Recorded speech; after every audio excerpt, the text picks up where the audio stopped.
Hi everyone, my name is Soumya Pathak. And my name is Nitin Goyal.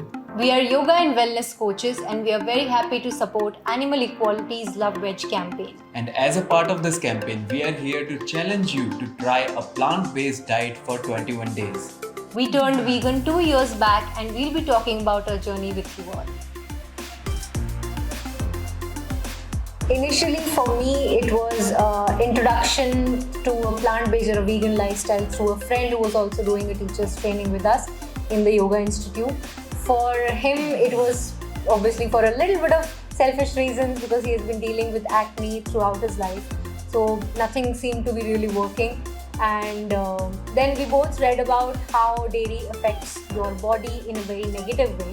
So before we did it for the animals, we did it for ourselves. And eventually we saw a very famous documentary on Netflix called Game Changers, which really opened our perspective and our vision towards animals and how what we eat, what is on our plate is affecting so many other living beings. So it just didn't seem right to kill someone or abuse another animal just to fill our stomachs.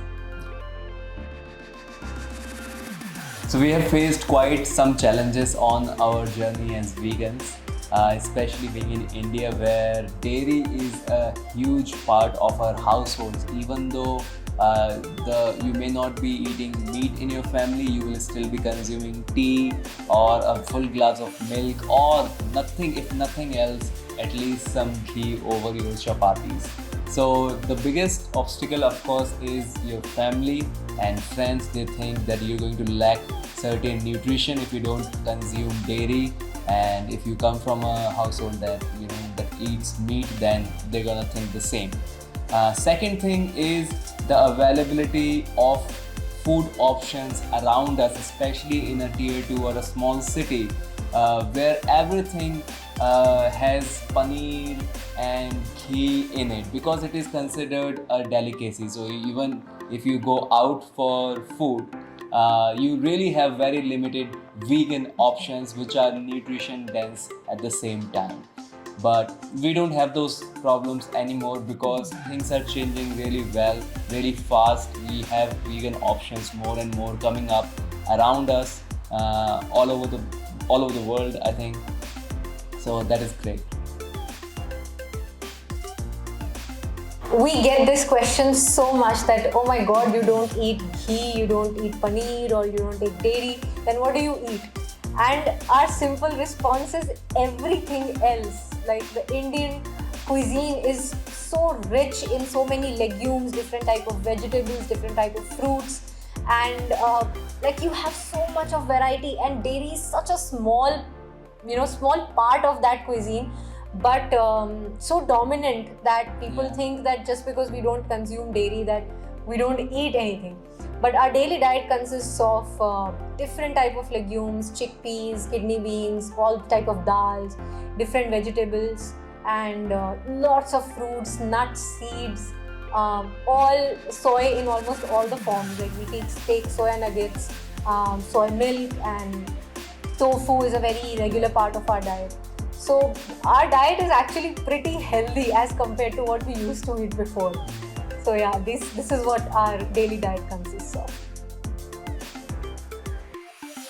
So we get our protein from pretty much everything that we eat, because if you are a vegan and you're not limiting yourself to certain food options and you're really opening yourself up to the possibility of eating everything that you have available, then you will never have a protein deficiency, because everything has protein. All the green leafy vegetables, all the vegetables that you get has some sorts of protein or some amount of protein. It might be small in some, it might be more in some. And then there are your legumes, your grains that will have proteins as well. So if your plate is consisting of all these variety of foods, then you're not going to lack in protein. It's a big misconception, and you don't have to rely on a special or a specific single source of protein. That okay, like for example, non-vegetarians might have, okay, I eat chicken for protein or I eat eggs for protein. For vegans, it doesn't have to be like that. You get protein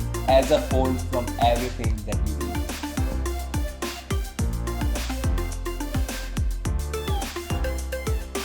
One of the very important aspect of yoga practice is ahimsa, and this is actually the foundation of the whole vegan lifestyle, that you don't have to do violence against another animal, and you shouldn't be doing that just to fill up your own plate, just to fill up your own stomach.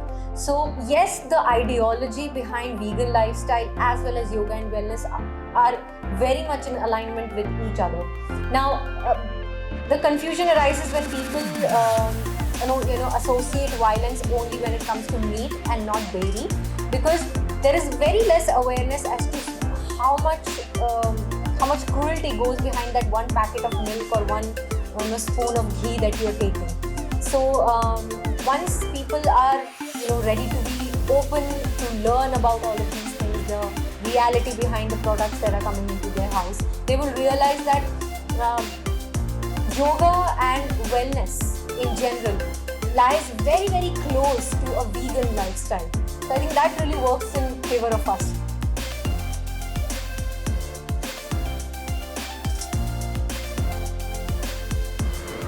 My first biggest advice is open yourself to the variety of options of vegetables, fruits, legumes and grains that are available to you out there. Don't limit yourself to just one type of ingredient that you have been intaking, because the rest of the diet is very meat dominant or dairy dominant. So once you open yourself to all these options, you will realize that it's not that difficult. Second advice that I would give is, if you're still a little lost or a little clueless, it's very, very essential that you work with a good nutritionist, a plant-based nutritionist who knows what he or she is doing and can guide you in a very proper and systematic way. So you would know that, okay, I have so many of these options available to me and this is what I can go through. The third and the last advice we would like to give to someone who is just starting out on this path is follow others, those who have done it already. Even when we started out, we still follow people who have done this for years, who have been on this path for many years and busting the myths that are surrounding veganism. And they are a living proof of this is a sustainable lifestyle. So when you follow certain people, when you follow such people and you know their life story, you get the confidence that yes, I am on the right path, and you don't get distracted or you don't feel disappointed by the obstacles that you come across in your life, like your, for example, friends and family who may not support this vision or this lifestyle that you're embarking upon. I hope this inspires you to join hands with us to save our animals, our health and the environment. So, are you ready to take the 21 days plant power challenge? Take the pledge at Animal Equality's loveveg.in for the challenge and receive a whole lot of tips, information regarding the plant-based alternatives for meat, dairy and eggs.